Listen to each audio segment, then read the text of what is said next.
మీ business ఏదైనా మీ ఊర్లో promotion చేయాలంటే అది సుమన్ టీవీతోనే సాధ్యం. ఇప్పుడే సంప్రదించండి.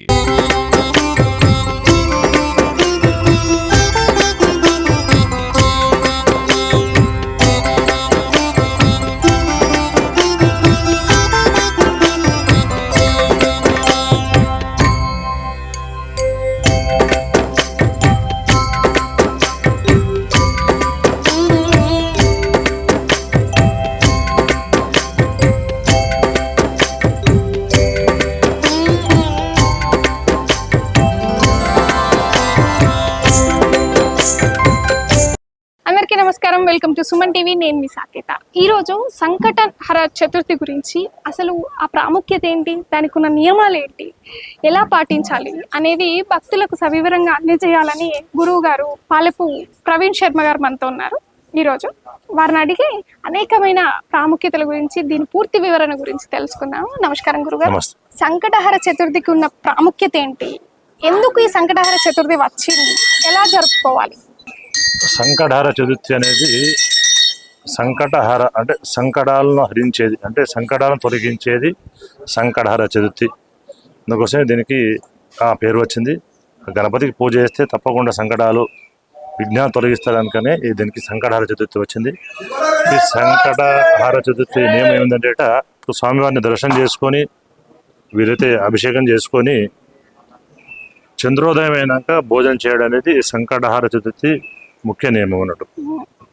ఉదయం నుంచి ఏం తినకుండా ఉండి సాయంత్రం చంద్రోదయం అయినాక చంద్రుని దర్శనం చేసుకొని భోజనం చేయడం ఈ వ్రతం యొక్క నియమం.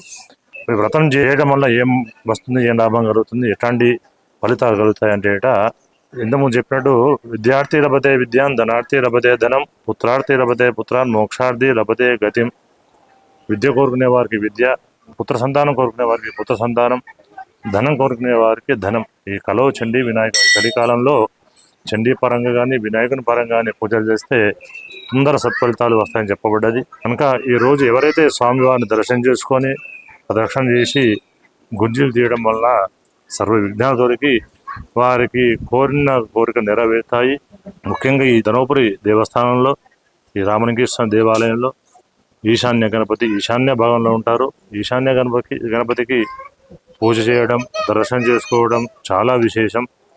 ఇక్కడ వారి పరివారం అంతా ఇక్కడ ఉంది. శివుడు, పార్వతి, సుబ్రహ్మణ్య స్వామి, ఇక్కడంతా వారి పరివారం ఉంది. కనుక ఈ గణపతిని దర్శనం చేసుకోవడం, పూజ చేసుకోవడం, ప్రదక్షిణ చేసుకోవడం వల్ల అన్ని శుభాలు కలుగుతాయి. ఈ సంకటహర చతుర్థి రోజు ఎంతమంది భక్తులు వస్తుంటారు ఈ గుడికి, లేకపోతే ఏమేమి నియమాలు ఉంటాయి దీన్ని పాటించాలంటే కూడా? ఇప్పుడు మీరు అన్నారు భోజనం తీసుకోరాదు అంటే ఉపవాసానికి కంటిన్యూగా అంటే పొద్దు నుంచి సాయంత్రం వరకు తినకుండానే ఉండొచ్చా? పాలు పండ్లు అట్లాంటి ఏమైనా ద్రవ పదార్థాలు ఏమైనా తీసుకునడానికి అవకాశం ఉందా? అంటే ఈ వ్రతం నియమం ఏంటంటే పాలు పండ్లు తీసుకోకుండా ఉండడే మంచిది. కానీ ఈ కాలంలో ఆరోగ్యపరంగా దాని పరంగా సరే పాలు పండ్లు తీసుకోవచ్చు, కానీ భోజనం మాత్రం పలహారం మాత్రం చేయరాదు. భోజనం మాత్రం చంద్రోదయానికనే భోజనం చేయాలి. ఈ వ్రత నియమం. సంకటహర చతుర్థి అంటే చాలా మంది ఏం చేస్తారంటే 2 చతుర్థులు ఉంటాయి మనకు. ఏ రోజు చతుర్థిగా పరిగణించవచ్చు? ఈ సంకట చతుర్థి ఎప్పుడంటే పౌర్ణమి తర్వాత వచ్చే చతుర్థి, పాడ్యమి, విద్య, తదియ తర్వాత వచ్చే చవితి సంకట చతుర్థి. అది ఒక్కొక్క రోజు తదియ రోజే రావచ్చు. అందుకే దీని ముఖ్యం ఏంటంటే ఆ చవితి తిథి అనేది రాత్రి పూట ఉండాలి, సాయంత్రం పూట ఉండాలి, చంద్రోదయం టైంలో ఉండాలి. కనుక అది సూర్యోదయం అనుకుంటాం. సూర్యోదయంతో మనం పండుగలు అవి తిథులు చూస్తాం కదా. దీనికి ఏంటంటే చంద్రోదయం అప్పుడు చవితి ఉండడం దీనికి ఈ వ్రతంకు సంకట చతుర్థికి ముఖ్యం అన్నాడు. చాలా మంది సంకటహర చతుర్థి పట్టాలనుకుంటే కొత్తగా చూసే భక్తులు, మా ప్రేక్షకుల్లో కొంతమంది సంకష్ట నియమాలు పాటించాలి అంటే ఏ రోజు మొదలు పెట్టాలి, ఎన్ని సంకష్టులు ఉంటే వారు అనుకున్నది నిజంగా నెరవేరుతుంది, దానికి సంబంధించి ఒక చిన్న వివరణ మీ మాటల్లో. ఎన్ని మాసాలు పట్టాలి దీని నియమం ఏంటంటే ముఖ్యంగా మంగళవారం నాడు అంగారక అంటే మంగళవారం రోజు చవితి రోజు వచ్చినప్పుడు ఈ నియమం అంటే వ్రతం పట్టడం చాలా మంచిది. ఎందుకంటే ఇవి ఎక్కువ సార్లు రాదండి. ఎప్పుడో సంవత్సరం ఒకసారో లేదా ఒక సంవత్సరం 2 సార్లనో లేదా 2 సంవత్సరం ఒకసారి అట్లా వస్తుంది. ఆ రోజు ఈ నియమం పట్టడం అనేది చాలా శ్రేష్టం. అట్లా కాకుండా శ్రావణ మాసం కానీ ఆశ్వేజ మాసంలో కానీ అప్పుడు వట్టి రోజు చవితి వచ్చిన కూడా పట్టడం చాలా మంచిదే. దీనివల్ల వ్రతం వల్ల ఏంటంటే ఒకళ్ళు ఇంకోళ్ళకి చెప్పడం, నాకు ఈ పని అయింది, నేను వచ్చి దర్శనం చేసుకున్నా, పూజ చేసుకున్నా, ఈ వ్రతం నేను బట్టి నాకు ఈ పని అయింది అని ఎంతోమంది చెప్తుంటారు.